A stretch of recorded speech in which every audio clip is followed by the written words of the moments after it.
जय श्री कृष्णा। राधे राधे। विनायक जी की कहानी। दो देवरानी जेठानी थी। देवरानी के बहुत धन था, जेठानी बहुत गरीब थी। जेठानी भगवान गणेश जी की बहुत ही आराधना करती थी। वह अपनी देवरानी के घर पर रोज आटा पीसने के लिए जाती। जिस कपड़े से वह आटा छानती वो कपड़ा अपने घर पर लाकर पानी से धोकर अपने पति को घोलकर पिला देती थी। एक दिन देवरानी के बच्चों ने उसको देख लिया कि मामा, ताई तो अपने घर से आटे का कपड़ा ले जाकर ताऊ को घोलकर पिला देती है। इस पर देवरानी ने जेठानी को बहुत सुनाया और बोला कि जब घर जाओ तो आटे छानने वाला कपड़ा यहीं रख कर जाया करो। जेठानी बहुत गरीब थी, उसने वैसा ही किया। घर गई तो उसका पति बोला, मुझे चून घोल कर पिला दे।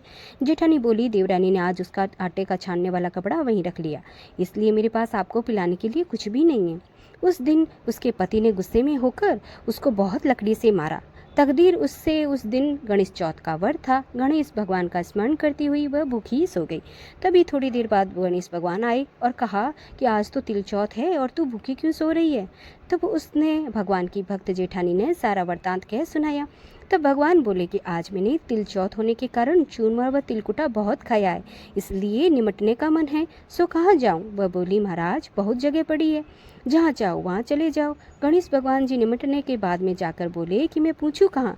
तब वह गुस्से में बोली, मेरा सिर पड़ा है, पहुँच लो। गणेश जी ने सिर से पहुँचकर चले गए। थोड़ी देर में जब उसने उठकर देखा तो सारा घर हीरे मोती से जगमगा रहा था। सारा सिर भी सोने की आभा में चमक रहा था। धन को बटोरने में देर हो गई, इसलिए देवरानी के घर नहीं जा सकी।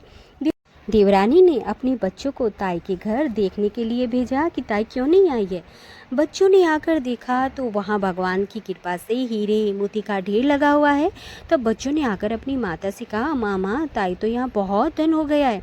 देवरानी भागी भागी अपनी जेठानी के पास आई और पूछा कि इतना धन कैसे हुआ। बोली भाली जेठानी ने सारा वृतांत कह सुनाया और सच सच बता दिया। इतना सुनकर देवरानी अपने घर पर आई और अपने पति से बोली, मुझे लकड़ी से मारो।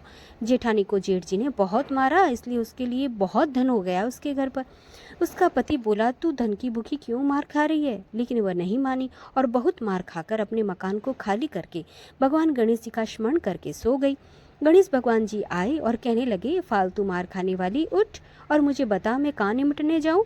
तो वह बोली, जेठानी का घर तो बहुत ही छोटा था, मेरे घर तो बहुत ही बड़ा है, जहाँ इच्छा हो वहाँ चले जाओ। गणेश भगवान जी उसके सिर से पहुँचकर चले गए। थोड़ी देर में उसने उठकर देखा तो सारा घर सड़ रहा था, बदबू आ रही थी। तब वह बोली, गणेश जी महाराज, आपने मेरे साथ तो छल कपट किया है। जेठानी को तो बहुत धन वैभव दिया और मुझे कूड़ा दिया। श्री गौरी पुत्र गणेश जी आए और बोले कि तू धन की भूखी मार खाई है और वो धैर्य की भूखी। देवरानी बोली, क्षमा याचना की। हे गणेश भगवान, मुझे तो धन नहीं चाहिए, अपना समेटा समेटो। भगवान गणेश जी बोले कि मैं तभी समेटूंगा जब तुम अपने धन से आधा धन जेठानी को दे दोगी। देवरानी ने आधा धन जेठानी को दे दिया, लेकिन एक सुई नहीं दी। तब भगवान गणेश जी बोले कि ये सुई क्यों नहीं दी, वो भी जेठानी को दे दे। भगवान ने अपनी माया समेटी। रिद्धि सिद्धि के दाता हे गण, और जैसा जेठानी के साथ किया वैसे सबके साथ करना, सबकी मनोकामना पूर्ण करना। कहते सुनते और हुंकारा भरने वालों की भी मनोकामना पूर्ण करना। बोले श्री गणेश भगवान महाराज की जय हो।